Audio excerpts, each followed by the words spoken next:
how many of you have been to a street party or organized one, but they are so much fun, and it is the season, and it doesn't have to cost a fortune, but you do need to be organized. So Jen Reynolds is here from Canadian Family to talk all about setting one up. Because if you get on it now, you can have one up and running. That's right. And the first thing you do is a letter.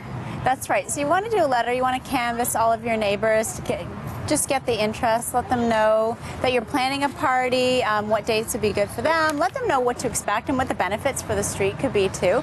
A lot of real estate agents that I've spoken to have said that streets that have a lot of parties, the real estate value goes up too. Yeah. Yes. And those streets become known. One of the things that people like to do is get the street blocked off if they can, and that might take some time. That's right. That involves a permit process, so you have to deal with your municipality on that too. So that's something you need to plan at least 6 weeks in advance for. So 6 weeks from now, you're planning to have a street party, go online, find out how do you get the permits. That will usually come with street barriers too. You can always order or rent extra street barriers too, but definitely you need to have a permit to have a street party. And one of the things that you're going to talk about is all of the activities and the fun things for the kids. That's right. They don't have to be over the top expensive or complicated. They don't. It's the novelty of a street party is the fact that all of the kids get to play on the road without any cars Which is around the coolest thing ever for kids. And that's why you need a permit too, because when you have a permit, that gives you the permission to ask everybody to take their cars off the street. So you've got a full street. That means soccer balls on the street are all of a sudden way more exciting than a soccer ball in the backyard.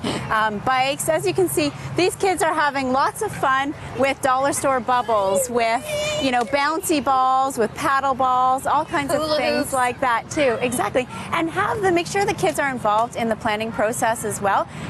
These kids were making bowling pins out of old recycled bottles here, just adding a little bit of paint inside, and they can get involved in the process. Make sure that you have some funny hats.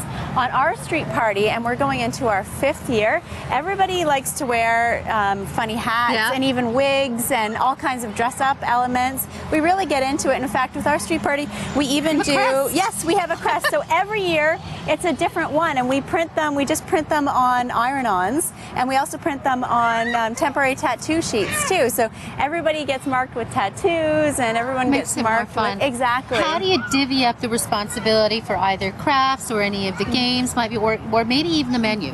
The best way to do it is to have different committees. So you want to sit down and you want to have an organizational meeting once you've decided that yes, you're going to go ahead with it. Then you want to start a food committee, you want to start an activities committee, an entertainment committee too, and even just the process and permit committee too. And a setup and cleanup committee is great too. That's going to be really exactly. So make sure that you get everybody involved in that from the very beginning.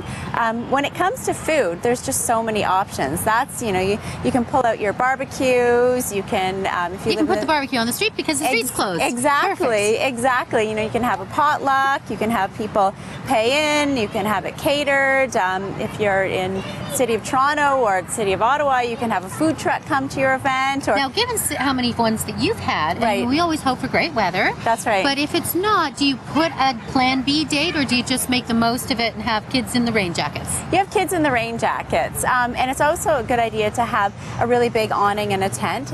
If you have that kind of area, it's great for little babies and younger kids too. And if it rains for a little bit, then you do it. But you do it rain or shine. You're already ready for the party, so I think you just go ahead with it. And then you get the word out. Exactly. Exactly. So what about these little tables that you've got here? I mean, would this be anybody could put that in their table in their driveway, for example? That's right. A craft station is perfect. So all you need are just some big sheets of colored paper, some paint, some markers, and that's every year we say let's just put out a craft station. We do it every year. It costs literally nothing to do, and there'll be some kids at the craft station all day, and the other kids that will just need a little bit of a break, and they'll come to the craft station as well. What's amazing is these kids have been here this morning. You've got relatively inexpensive toys.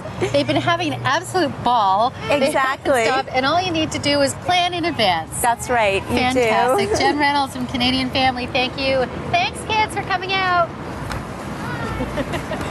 We'll be right back.